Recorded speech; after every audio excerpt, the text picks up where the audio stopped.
ಎಲ್ಲರಿಗೂ ನಮಸ್ಕಾರ. ಎಲ್ಲರೂ ಹೇಗಿದ್ರೆ welcome back to my channel. ನಾನಿವತ್ತು ಶೇಂಗಾ ಚಟ್ನಿನ ಮಾಡ್ತಾಯಿದ್ದೀನಿ. ಇದು ಉತ್ತರ ಕರ್ನಾಟಕದೊಳಗೆ ಫೇಮಸ್ ಚಟ್ನಿನೇ ಅಂತಲೇ ಹೇಳ್ಬೋದು. ಇದನ್ನು ಆಲ್ಮೋಸ್ಟ್ ಎಲ್ಲರೂ ಮಾಡ್ತಾರೆ. ಆದರೆ ನಾನು ಯಾವ ರೀತಿ ಮಾಡ್ತೀನಿ ಅಂತ ಇದನ್ನು ನಿಮ್ಮ ಜೊತೆ ಶೇರ್ ಮಾಡ್ಕೊತಾ ಇದ್ದೀನಿ. ನೀವು ಕೂಡ ಇದೇ ಥರ ಮಾಡ್ತೀನಿ ಅಂತ ಕಮೆಂಟ್ನೊಳಗೆ ಕಮೆಂಟ್ ಮಾಡಿ ತಿಳಿಸಿ, ಅಥವಾ ನೀವೇನಾದರೂ ಬೇರೆ ಟೈಪ್ ಮಾಡ್ತೀರಾ ಅಂತಲೂ ನನಗೆ ಕಮೆಂಟ್ ಮಾಡಿ ತಿಳಿಸಿ. ನೀವು ಹೇಳೋ ಥರ ನಾನು ಒಂದ್ಸರಿ ಟ್ರೈ ಮಾಡ್ತೀನಿ. ನಾನು ಮಾಡೋ ಥರ ಇದನ್ನು ನಿಮಗೆ ಶೇರ್ ಮಾಡ್ಕೊಂಡಿದ್ದೀನಿ. ಇದನ್ನು ನೋಡಿ ಯಾವ ರೀತಿ ಮಾಡೋದು ಮತ್ತು ಇದಕ್ಕೆ ಏನೆಲ್ಲ ಇಂಗ್ರೀಡಿಯೆಂಟ್ಸ್ ಬೇಕು ಅಂತ ನಿಮ್ಮ ಜೊತೆ ಶೇರ್ ಮಾಡ್ತಾ ಹೋಗ್ತೀನಿ. ಇವಾಗ ಮೊದಲಿಗೆ ನಾನಿಲ್ಲಿ ಒಂದು ಬಾಳ್ಗೆನ ತೊಗೊಂಡಿದ್ದೀನಿ. ಅದಕ್ಕೆ ಇವಾಗ ಅದನ್ನು ಕಾಯಕ್ಕೆ ಇಟ್ಕೊಳ್ತಾ ಇದ್ದೀನಿ.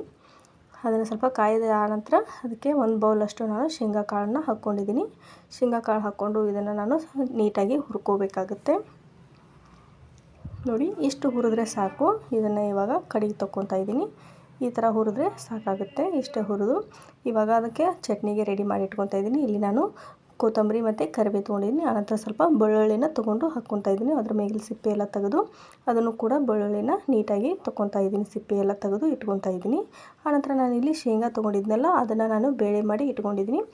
ನೀವು ಬೇಕಾದರೆ ಕೆಲವೊಬ್ರು ಏನು ಮಾಡ್ತಾರೆ ಅಂದರೆ ಶೇಂಗಾ ಕಾಳನ್ನೇ ಹಾಗೆ ಹಾಕ್ತಾರೆ. ನಾವು ಅದ್ರ ಮೇಗಲ್ದೆಲ್ಲ ಸಿಪ್ಪೆ ತೆಗೆದು ಆನಂತರ ಇದನ್ನು ಕೂಡ ಹಾಕ್ತೀವಿ. ಕೆಲವೊಂದು ಸರಿ ಹಾಗೇನೂ ಹಾಕ್ತೀವಿ, ಕೆಲವೊಂದು ಸರಿ ಈ ಥರ ಸಿಪ್ಪೆ ತೆಗೆದು ಹಾಕ್ತೀವಿ. ಆನಂತರ ಇವಾಗ ನಾನು ಜಾರಿಗೆ ಆ ಶೇಂಗಾ ಕಾಳನ್ನು ಹಾಕ್ಕೊತಾ ಇದ್ದೀನಿ. ಅದಕ್ಕೆ ಬೇಕಾಗಿರುವಂತಹ ಇವಾಗ ಸಾಮಾನು ಹಾಕ್ಕೊತಾ ಇದ್ದೀನಿ. ನೋಡಿ, ಫಸ್ಟು ನಾನಿಲ್ಲಿ ಕರಿಬೇವು, ಕೊತ್ತಂಬರಿ ಮತ್ತು ಬೆಳ್ಳುಳ್ಳಿ ರೆಡಿ ಮಾಡಿ ಇಟ್ಕೊಂಡಿದ್ನಲ್ಲ ಅದನ್ನು ಅದಕ್ಕೆ ಹಾಕ್ಕೊತಾ ಇದ್ದೀನಿ.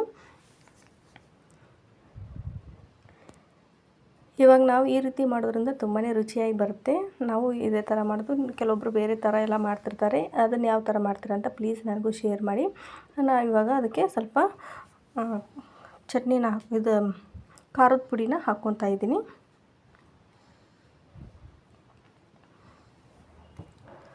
ಆನಂತರ ನಾನಿಲ್ಲಿ ಅದಕ್ಕೆ ರುಚಿಗೆ ತಕ್ಕಷ್ಟು ಉಪ್ಪನ್ನು ಹಾಕ್ಕೊಂಡಿದ್ದೀನಿ.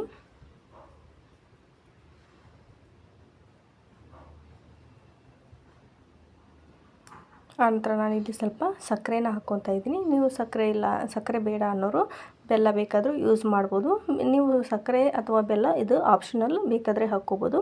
ಆದರೆ ಸ್ವಲ್ಪ ಸ್ವೀಟ್ನೆಸ್ ಇರಿದ್ರೆ ನನಗೆ ತುಂಬ ಇಷ್ಟ ಆಗುತ್ತೆ. ಹಾಗಾಗಿ ನಾನು ಸ್ವಲ್ಪ ಸಕ್ಕರೆನ ಹಾಕ್ಕೊತಾ ಇದ್ದೀನಿ. ಆನಂತರ ಅದಕ್ಕೆ ಸ್ವಲ್ಪ ಜೀರಿಗೆನ ಹಾಕ್ಕೊತಾ ಇದ್ದೀನಿ.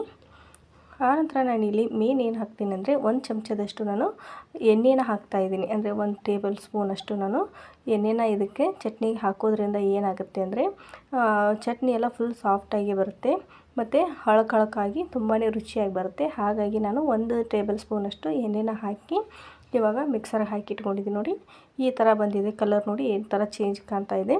ತುಂಬಾ ಚೆನ್ನಾಗಿರುತ್ತೆ. ಚಟ್ನಿ ಅಂದರೆ ತುಂಬ ಎಲ್ಲರಿಗೂ ಇಷ್ಟ. ಹಾಗೆ ನನಗೂ ಕೂಡ ಶೇಂಗಾ ಚಟ್ನಿ ಅಂದರೆ ತುಂಬಾ ಇಷ್ಟ.